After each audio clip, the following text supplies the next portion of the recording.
कर्म सिद्धांत कहता है नहीं, तुम बाप की संपत्ति पर नियत खराब नहीं कर सकते, तुम उसकी नियत खराब नहीं करो, उसको हड़पने का प्रयास मत करो, ना तो नियत खराब करो ना हड़पने का प्रयास करो, और उसको प्राप्त करने का कोई षड्यंत्र भी मत रचो। ये डाकुओं का काम है।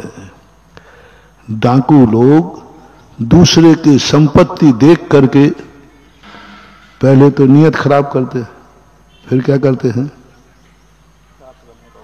फिर प्लानिंग करते कि इसको कैसे लूटा जाए। अब लूटने के तरीके तो बहुत सारे होते हैं, सीधे से मिलेगा तो लेगा और नहीं मिलेगा तो बंदूक भी लगा सकता है, मर्डर भी कर सकता है, डाकू कुछ भी कर सकता है। अब तुम और बताओ रे घर घर के डाकुओं, तुम्हारी नियत खराब हो गई पिता की संपत्ति पर, नियत खराब की बात कह रहा हूं, और नियत खराब होने के बाद अब तुम दूसरी प्लानिंग क्या करोगे, ये मेरे कब्जे में कैसे आए।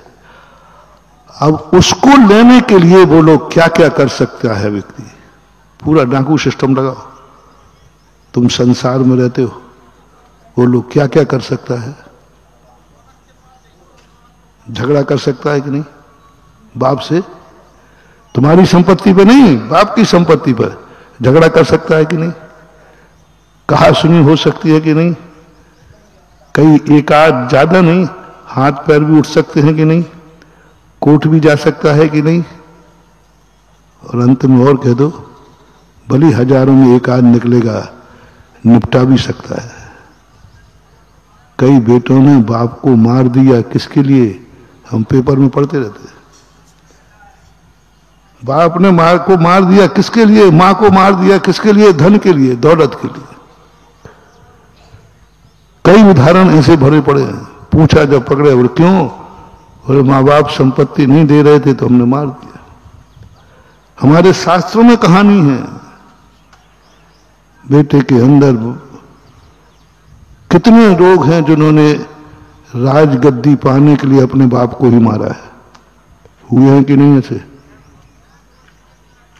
गद्दी किसकी थी, पिताजी की, राजा वो थे, सब उन्होंने कमाया, लेकिन बेटी की नियत राजगद्दी पे खराब हो गई तो यहां तक उतर गया कि उसने बाप को मार दिया। ऐसे शास्त्रों में इतिहास भरे पड़े। नहीं महानुभाव, क्योंकि नियत खराब होने के बाद ये मन किसी भी स्तर पर उतर जाता है। रिपीट करो, नियत खराब होने पर व्यक्ति किसी भी स्तर पर उतर जाता है। इसलिए हम लोग बार बार कहते हैं किसी पराई वस्तु पर नियत खराब मत करो, चाहे वो बाप की संपत्ति क्यों ना हो, क्योंकि तुम्हारी नियत की खराबी तुम्हें किस स्तर पर उतार देगी, एक दिन बाप का हत्यारा भी बना देगी। इसलिए जैन दर्शन कहता है किसी की भी वस्तु हो, हमें नियत खराब नहीं करना है, चाहे वो बाप की संपत्ति क्यों ना हो, नियत खराब नहीं कर। बाप को भी पराया मानो, वो भी पर है, इसलिए पर है कि उसकी हत्या करने का भाव, उससे झगड़ा करने का भाव, उसको खरी खोटी सुनाने का भाव, बाप ने जन्म दिया तो मेरा बाप नहीं है, जन्म जन्म का बैरी है, ये परिणाम तक तुम्हारे हो सकते हैं, होते देखे गए। तो पहला मोटिवेशन अपन यहां लें, हम किसी की संपत्ति पर नियत खराब नहीं करेंगे, क्योंकि हम साहूकार हैं, हम जैन हैं, हम सम्यक दृष्टि हैं, हम सज्जन हैं, हम भगवान भक्त हैं, हम गुरु भक्त हैं, हमने नमोकार मंत्र पढ़ा है। इसलिए मैं नियम लेता हूं कभी पर वस्तु पर नियत खराब, चाहे वो पिताजी की भी क्यों ना हो।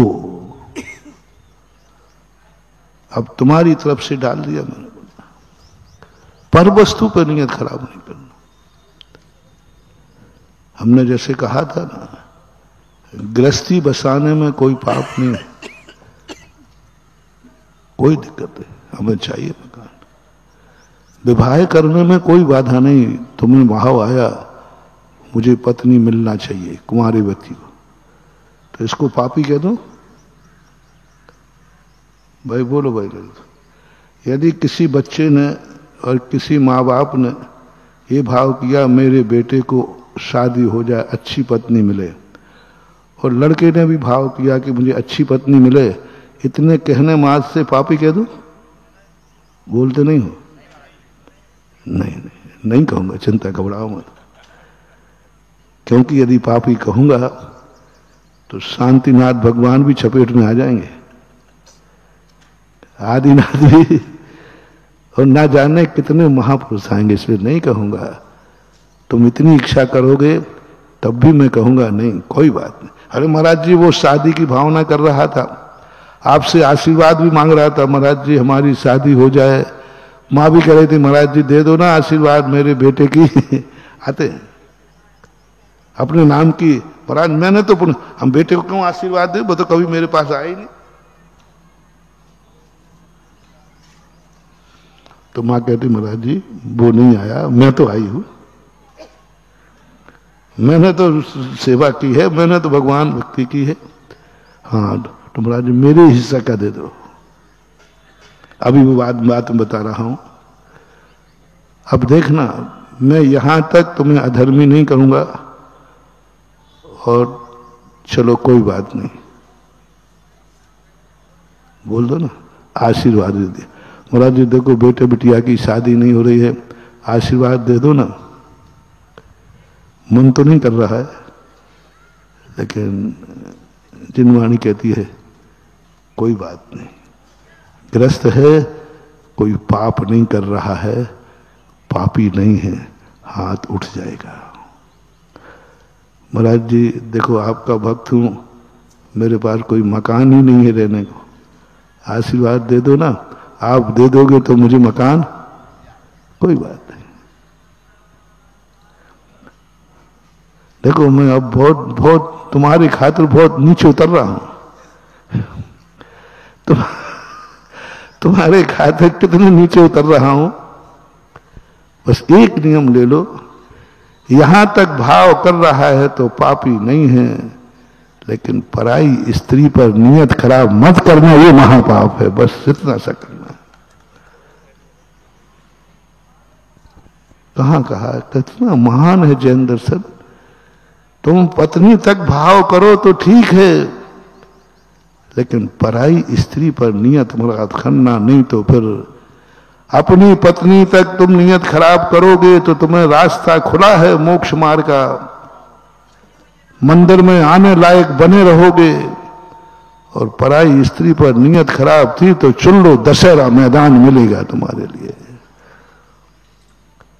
बस इतना सा धर्म कहता है दोस्तों को,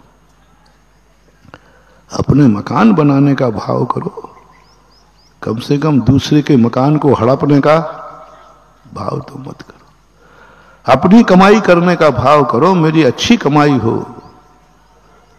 लेकिन दूसरे की कमाई को लूटने का भाव तुम खूब कमाओ। महाराज जी आशीर्वाद दो हमें खूब कमाई हो, हम अच्छा धंधा करें, खूब बढ़िया मेहनत करें, कोई बाधा नहीं, दे दूंगा। बस एक नियम है, कभी अपनी कमाई को तुम दिन रात मेहनत करो, लेकिन दूसरे की कमाई को कभी हड़पने का भाव नहीं करना। मैं दूसरे की कमाई का चोरी नहीं करूंगा।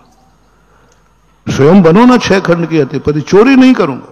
अगर आपको मेरी वीडियो अच्छी लगती है तो प्लीज़ मेरे चैनल को लाइक करें, शेयर करें और सब्सक्राइब करें। Thank you.